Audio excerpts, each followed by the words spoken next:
This crack starts out with a hairline crack, and this is considered the root as that crack. This one right there, it's probably going something like this, and as if I would allow it, it will probably go right through the piece. Hairline cracks are the more annoying ones, because in the first place you not always see them while the clay is in process of drying off.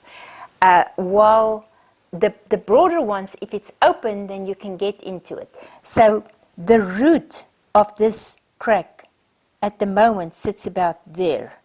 And I want to flip it over and see what it looked like on the other side. See where it sits there? That's the place where I went through the piece. I want to cut it even more open so that you can see what I mean by that. See where it sits? But on the other side, it looks like the crack is only gone this far at this stage. Let's cut it and see where it went to on the other side so that you can see what happened there. See where it shows on the other side?